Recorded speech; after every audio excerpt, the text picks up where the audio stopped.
Hello all, welcome to WFHR's Rapids Report, proudly brought to you by Crockett Septic for this June 26, 2025. I have your host, James J. Maloff here, welcoming into the studio one of our favorite people to talk to, Jen McNally from UW Extension Wood County. She is their groundwater natural resources educator. Jen, how you been? I'm good. Thanks for having me, James. Always good to talk with you. Always learn and have fun when we have conversations. And today we're going to be getting into water issues to be aware of in the summer. Yeah. Interesting, especially in Wisconsin here. This tends to be a topic almost, I know I talk with this with the YMCA when we're talking about swimming classes for kids. It seems like this topic affects a lot of different areas. Absolutely. And I want to caveat this too, James, because I want to say these are things that people should be aware of when it comes to water quality in the summer. But by no means am I discouraging people from getting out there and enjoying our water resources at all. The last thing I want people to think is there's some crazy lady talking on the radio saying, do not go swimming in our lakes and rivers, because that is not the case. No, but it is a topic that I do think that sometimes people can shy away from, maybe because of some of that, or just the knowledge, or the information not necessarily being common and everything. Yeah. So it's great to be able to touch on this. Absolutely. And I think the reason I wanted to bring this up today is so that if folks do hear about it, or they see a press release come out from the county health department, that they know what it's about and what they're talking about. Mm-hmm. And so I feel like if people have more information, the more they can make informed decisions. So that's why I wanted to talk about some water quality issues. Yeah. And diving in, the temps are rising, so that has, that kicks things off really. Right, exactly. So, and that's when people not only really start to use the water and go swimming and boating and stuff, because we're situated in a perfect spot for that with the river and Lake Wazeecha and NEPCO just down the way. But that's also when these water quality issues kind of start to pop up. Warm temps really fuel growth of anything. And two things that we're going to talk about today is we're going to talk about bacteria and we're going to talk about blue-green algae.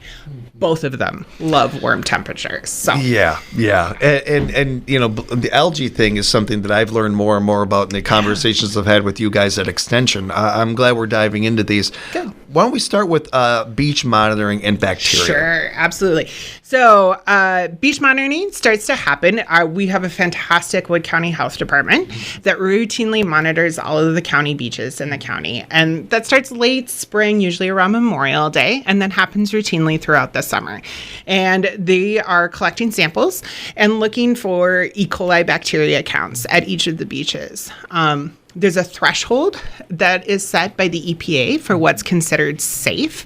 And if the water exceeds that threshold, then the health department actually has the authority to close that beach to public use, just to protect the safety and well-being of county residents. Which is incredibly awesome that we have a system like that.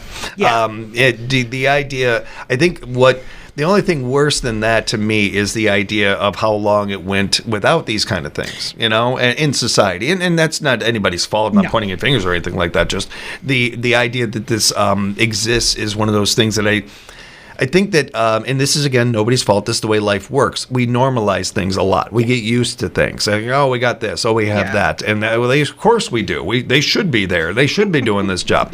But it doesn't hopefully get us to appreciate them any less. And these kind of things, I think, are noteworthy. You make plans to go to Lake NEPCO or check out Wazeecha or something, and then you get a press release, or you hear us talking about a press release that you can't go down there because of this or that or something. That's a good thing. That's a good thing. The alternative is you stuck through your plans and now you've got E. coli or something. Right. These things are going to happen. We're talking about a pool. And even to that, a pool can be infected. Yeah, absolutely. It can happen, and this is just part of this is the give and take we have with nature. Exactly, and water is one of those things too. Warm temperatures, water, moist conditions are really kind of key factors to these growing. And by no means when we say E. coli bacteria, a lot of times people think of animal waste or something, and that absolutely is the case. So E. coli comes from either human or animal fecal contamination, but that doesn't mean that there's I think a lot of times when we use the word contamination, people think of something like a manure spill or like catastrophic that happens. And that really isn't the case. I mean, a lot of times when we get an elevated bacteria count at a beach, it's from something as simple as like heavy rains that are occurring beforehand that are washing runoff into that lake. And so with that comes a lot of extra stuff. And that can spike if the conditions are right. It can spike that bacteria growth. Goose poop is one that we see frequently. You know, we have geese populations, so it's even naturally occurring, and it's just a combination of all of the right factors coming together.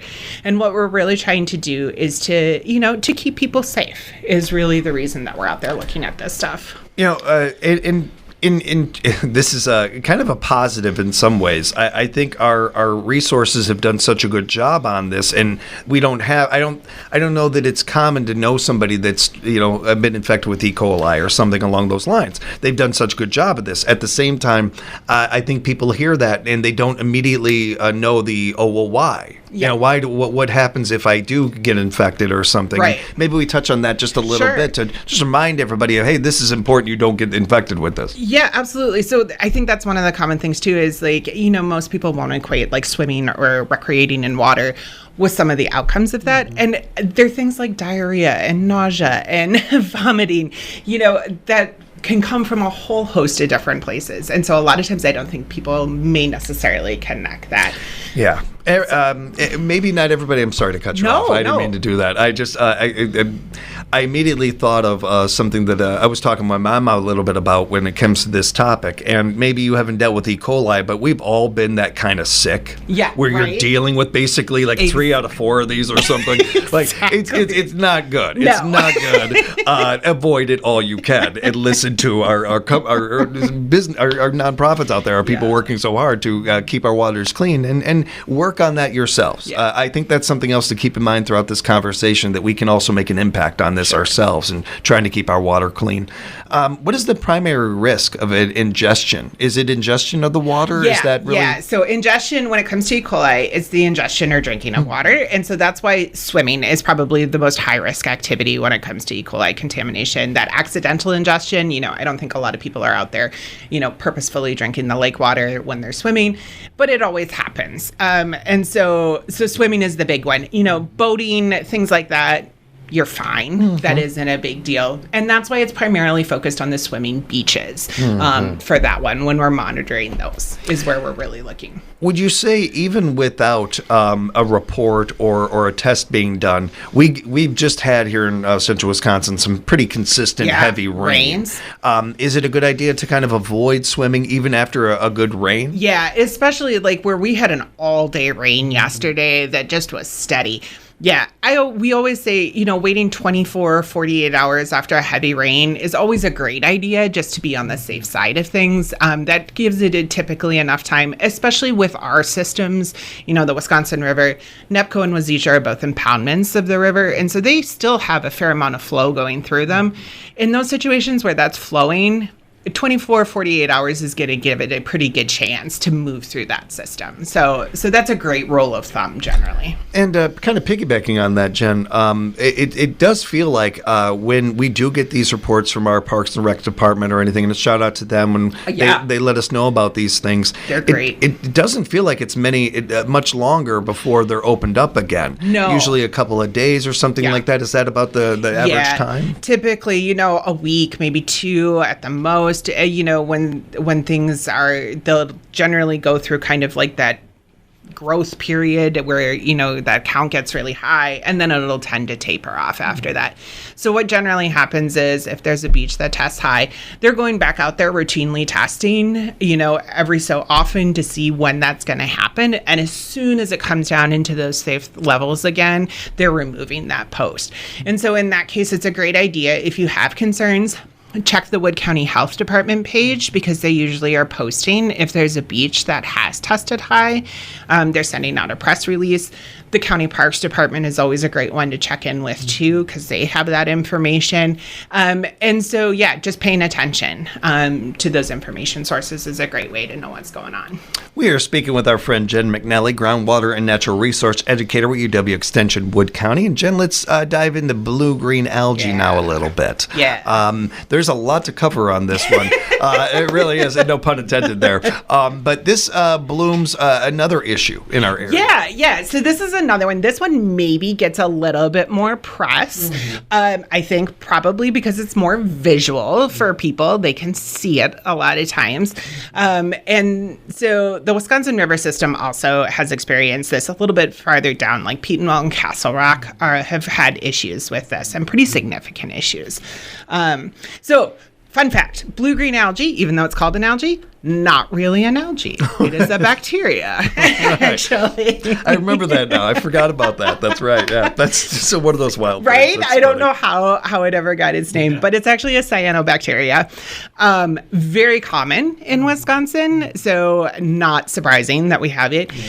And there are lots of different species of blue-green algae. Generally, like when we say blue-green algae, people think of like a toxic algae. And that's true, but there are lots and lots of different types, and not all of them are toxic. Some are, some aren't. Some are only toxic during certain time periods. Of course. Yeah. Just to make it difficult. Right, exactly. There is no easy catch-all. Right. For that one at all. But when it comes to the conditions for this, it doesn't take a lot for it to be right either, for it to grow. No. So a lot of times, one thing we do have working in our favor is, again, because we live on more of those river systems, those are more common here. They generally like more stagnant water.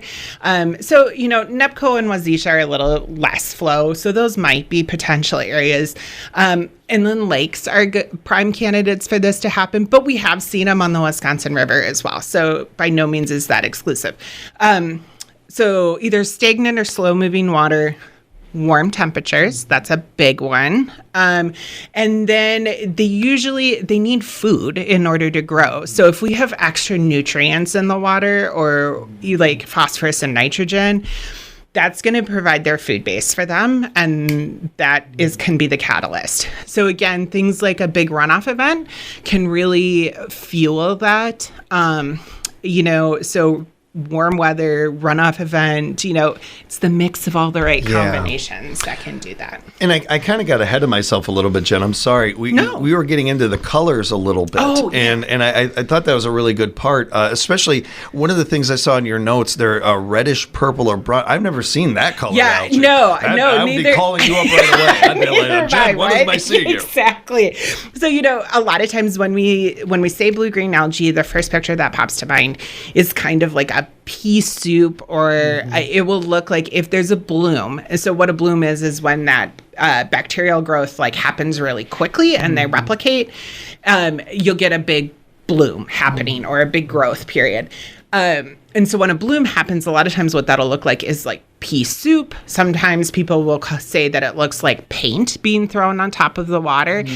Typically kind of like yellow, green, bluish green, lime green colors are pretty typical. But yeah, they come in a wide variety of colors. Like you said, the rounds, reds, browns, purples. I mean, they show up in all sorts of funky things. So yeah.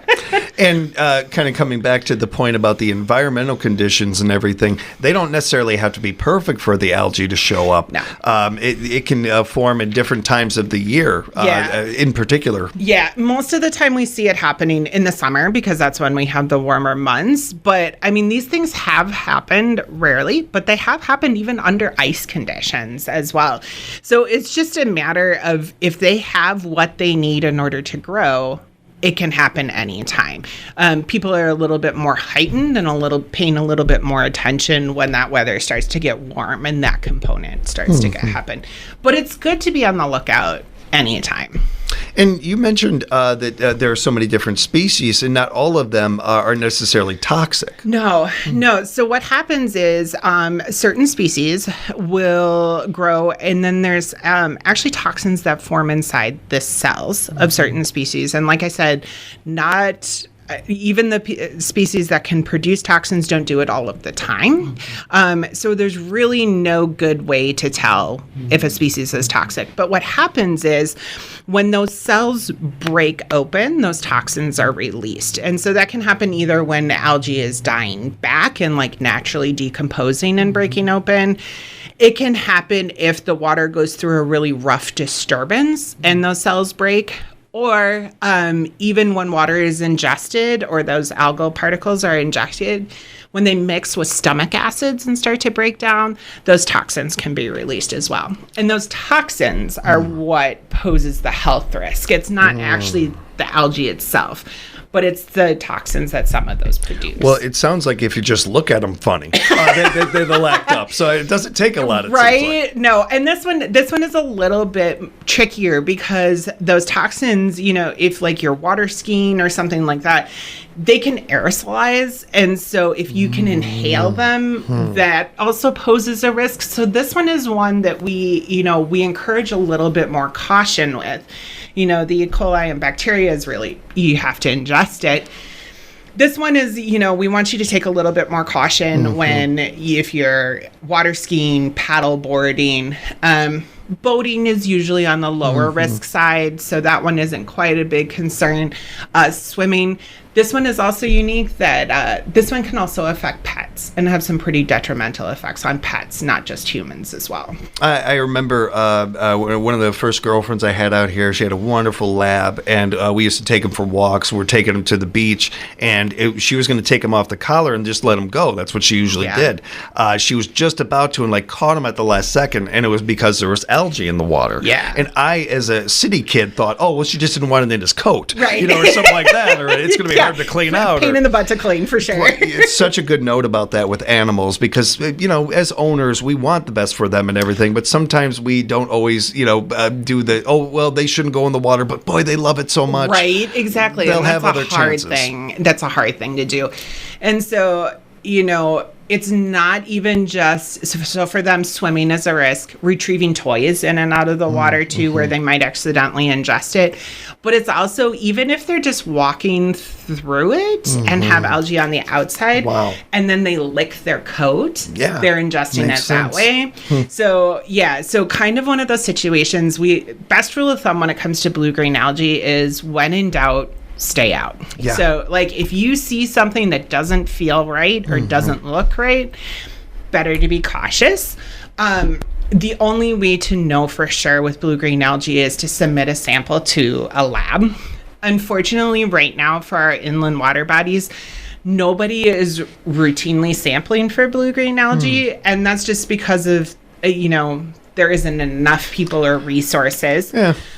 In certain areas, if you have a concern, you can actually call in and report a potential blue-green algae, which is super helpful because that puts the DNR on kind of like an alert. And if they have the resources, they will come out and confirm whether it is or not. So the place that you can report that is dnrhabs.com or .gov. I don't remember. It's .gov. At Wisconsin.gov. And HABs is harmful algal blooms. So that's the easy way to remember that. Yeah. And then you could also contact the health department as well. They might be limited in what they're able to do, but I do know that they appreciate knowing if people have concerns, because oftentimes if you're calling about it, you are not the only person calling about it. So, and more data, the better for what they're doing and everything. Exactly. And, it's a great chance to really impact things by sharing that information and reaching out and letting them know. We touched on this a little bit before about the reasons to avoid this and everything. But I don't think it would be a bad idea to just touch on what some symptoms might be, because you could do all the right things and still run into this and not even realize it maybe. Exactly. That's a tough one. So human symptoms related to this one, kind of similar to E. coli, a little bit different. So the stomach cramps, the diarrhea, vomiting, headache can be one of these ones. Difficulty breathing, sometimes, especially if it's aerosolized, it can kind of cause some breathing or lung issues. And muscle weakness is another one for humans to be aware of. In pets, again, the vomiting or diarrhea. And then for them too, seizures can be a big one. So if you have been in or near water and then experience these symptoms, something to tell, seek medical profession help. And then make sure you're communicating that with your medical professional or your veterinarian too, that look, we were in or near a water body and then these symptoms appeared. That will be helpful for them in determining. And to Jen's point that's kicked all of this off, where we don't want anybody to do anything, but enjoy their summer and have a great part of it. And however it may be coming across on my end, I think you're doing an amazing job. We encourage you. We cannot encourage you enough to enjoy your summer, be out there. In fact, I think that's really what we're trying to do here is make sure that because if you run into some of this stuff, you are not going to have a fun summer. There's at least a couple of days there are not going to be fun. That's exactly it. We want people to go out there and enjoy the resources and enjoy the water and the beautiful areas that they're in, but do it with just a little bit of safety sometimes and awareness. We do this with a lot of things in life. As we're kind of wrapping up here, Jen, are there kind of activities that can be a little more problematic than others? And again, something that you touched on a little bit, but just kind of hammering home a little. Yeah, exactly. So for both blue-green algae and E. coli, swimming is the big one. Ingestion of water none of us really use surface water for drinking water in Wood County. But if you're camping or something like that, don't drink the surface water. That's always a good rule of thumb, or filter it before you do.